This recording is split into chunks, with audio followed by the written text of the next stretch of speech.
The world is a very different place when the sun goes down. The comforting bustle of daily life fades away, replaced by an unsettling stillness. It's during these quiet, dark hours that shadows seem to deepen and the line between reality and nightmare blurs. Tonight, we delve into the eerie and unsettling world of night shift horror stories. These are true accounts from those who work when most of us sleep. Stories whispered in hushed tones by the light of a flickering fluorescent bulb. These are the stories that will send shivers down your spine and make you question what lurks in the shadows around you. So turn down the lights, turn up the volume, and prepare to be disturbed. Our first story takes us to a century-old hospital, steeped in history and mystery, in the heart of a bustling city where the past and present collide. Witness one as Sarah. It's here, in the desolate corridors of the hospital's abandoned wing, where I experienced a series of chilling events that would forever change my perception of the world and the unknown. I had always been a skeptic, dismissing ghost stories and paranormal tales as mere superstition, nothing more than figments of overactive imaginations. That is, until I started my new job at St. Swithin's Hospital, a place with a reputation for being haunted. From her first night on the job, Sarah felt an unnerving presence in the deserted wing, a feeling she couldn't shake off. Witness one as Sarah. One evening I noticed a faint light emanating from beneath a door at the far end of the hall, a door that should have been locked. As I cautiously approached, I could hear the distinct sound of someone or something humming a melancholic tune echoing through the empty corridor. With her heart pounding, Sarah slowly pushed the door open, her breath catching in her throat. Witness one as Sarah.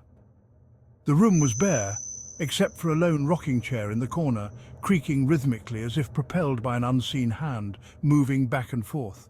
I quickly scanned the room again, my eyes landing on the window. It was wide open, letting in the cold night air. Relieved to have a rational explanation, Sarah closed the window and secured the latch, hoping that would be the end of it. Witness one as Sarah. It was a small, antique music box, intricately designed and seemingly out of place. As I traced the delicate carvings with my fingers, I heard it. The humming started again, soft and low, sending chills down my spine. Terrified, Sarah dropped the music box, the sound of it hitting the floor echoing in the silent room. Witness one as Sarah. Standing in the doorway was the translucent figure of a woman, her presence both ethereal and terrifying. Her eyes, hollow and filled with sadness, seemed to pierce through my very soul, as if she was searching for something. Sarah wanted to scream, to run, but her body refused to obey, paralyzed by fear. Witness one as Sarah. From that night forward, my life was never the same, forever altered by what I had seen. I continued to experience strange and unsettling events during my shifts, each one more disturbing than the last. The humming, the rocking chair, the ghostly apparition, they all served as constant reminders of the darkness that lurked within the walls of St. Swithin's Hospital, a darkness that seemed to have no end. I eventually left my job at the hospital, my sanity hanging by a thread, unable to cope with the relentless fear. The experience left an indelible mark on my psyche, a chilling reminder that some things cannot be explained, only endured, and that the unknown can be far more terrifying than we ever imagined. Our next tale of terror takes us to the lonely highways of rural America, where a solitary gas station stands as the only beacon of civilization for miles around. This place, shrouded in darkness and mystery, has a story that will chill you to the bone. Witness two as Mark. It's here, on the graveyard shift, where I encountered something that defied explanation, something that would haunt me for years to come. It was an experience that left an indelible mark on my soul. I had always preferred the quiet solitude of the night. The stillness and calm were a welcome escape from the chaos of the day. So when the opportunity arose to work the graveyard shift at the local gas station, I jumped at the chance. Little did I know this decision would lead me into a nightmarish encounter. From the moment he clocked in for his first shift, Mark couldn't shake the feeling that he was being watched. It was as if unseen eyes were constantly following his every move. Witness two as Mark. The fluorescent lights buzzed overhead, casting long, flickering shadows that danced ominously along the aisles. The shadows seemed to have a life of their own, creating an eerie atmosphere. As the hours slowly ticked by, Mark found himself constantly glancing over his shoulder. The feeling of being watched grew stronger with each passing minute. Witness 2, as Mark, one particularly eerie night, I heard a car pull up to the pumps. The sound of the engine breaking the silence was jarring. Glancing at the security monitor, I saw a beat-up old sedan parked haphazardly at the furthest pump. It looked out of place, adding to the sense of unease. Minutes ticked by, and still no one emerged from the car. The longer it sat there, the more unsettling the situation became. Finally, unable to shake the feeling that something was wrong, I decided to investigate. My heart pounded as I approached the car, each step filled with dread. As he cautiously approached the car, he noticed that the driver's side window was partially rolled down. The interior was shrouded in darkness, making it hard to see inside. Witness 2, as Mark. "Excuse me, sir, can I help you with something?" My voice trembled slightly, betraying my nervousness. Silence. The only sound was the low rumble of the car's engine. The stillness was deafening, amplifying the tension. Witness 2, as Mark. "Hello?" I called out again, hoping for a response. A figure slowly turned towards him from the driver's seat. The movement was slow and deliberate, adding to the creepiness. "Witness 2, as Mark. Can I help you with something?" I repeated, my voice now barely above a whisper. The figure in the driver's seat remained silent, its presence growing more menacing with each passing second, its eyes, two glowing embers in the darkness, fixed on Mark. The intensity of the gaze was unnerving. Witness 2, as Mark. The man's face was pale and gaunt, almost skeletal in appearance, his eyes sunken and hollow, devoid of any warmth or humanity. His lips pulled back in a grotesque grin. The smile was chilling, sending shivers down my spine. Before Mark could react, the figure lunged towards him.